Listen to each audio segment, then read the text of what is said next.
গৰুড় পুৰাণত কোৱা হৈছে আমি সকলোৱে মৃত্যুৰ পূৰ্বে 6টা সংকেত লাভ কৰোঁ আৰু এই 6টা সংকেত খোদ যমৰাজে পঠিয়ায়।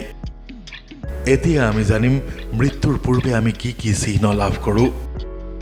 হিন্দু ধৰ্মৰ প্ৰধান শাস্ত্ৰবোৰৰ অন্যতম হৈছে গৰুড় পুৰাণ। জন্ম, মৃত্যুৰ পিছৰ অৱস্থা, আনকি পুনৰ জন্মক লৈ সকলো প্ৰশ্নৰে উত্তৰ দিয়ে গৰুড় পুৰাণে। ঘৰত যদিহে কাৰোবাৰ মৃত্যু হয় তাত 13 দিন ধৰি গৰুড় পুৰাণ পাঠ কৰাৰো ৰীতি ভাৰতৰ বিভিন্ন প্ৰান্তত আছে। গৰুড় পুৰাণ শুনিলে বিদেহী আত্মাই শান্তি পায় বুলি প্ৰচলিত বিশ্বাস আছে। জীৱনকালত আমি যেনেকুৱা কাম কৰোঁ মৃত্যুৰ পিছত তাৰ ফল ভোগ কৰোঁ। মৃত্যুৰ আগে আমি কেইবাটাও সংকেত পায় বুলি জনোৱা আছে গৰুড় পুৰাণত। স্বয়ং যমৰাজে আমাক এই সংকেত পঠিয়ায়। এই সংকেত পোৱাৰ অৰ্থ মৃত্যু আমাৰ দুৱাৰদলিত। এতিয়া জানক মৃত্যুৰ আগতে কি কি সংকেত পাওঁ আমি। 1 নম্বৰ, ছাঁ দেখা নোপোৱা। কোৱা হয় মৃত্যু কাষলৈ আহিলে আমাৰ ছাঁটোৱেও আমাৰ সংগ এৰা দিয়ে। নিজৰ ছাঁ আমি দেখা নাপাওঁ। পানী, তেল অথবা কাছতো তেতিয়া কোনো প্ৰতিবিম্ব দেখা পোৱা নাযায়। ইয়াৰ অৰ্থ আমাৰ আয়ুস আৰু বৰ বেছি দিন নাই। নম্বৰ 2, পূৰ্বপুৰুষক দেখা পোৱা।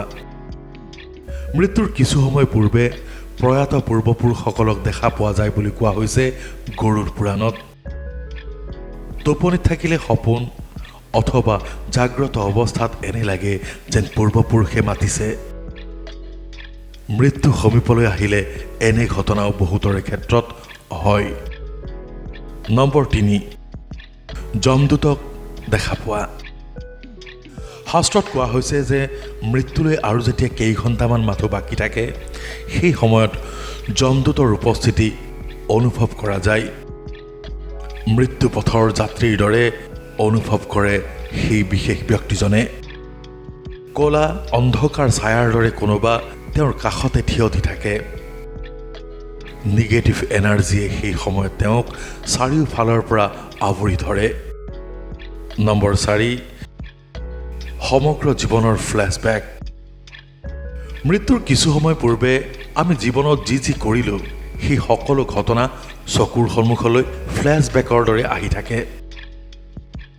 যেন কোনো পৰ্দাত খুব দ্ৰুতভাৱে জীৱনৰ সকলো গুৰুত্বপূৰ্ণ ঘটনা চিনেমাৰ দৰেই দেখা পোৱা যায়।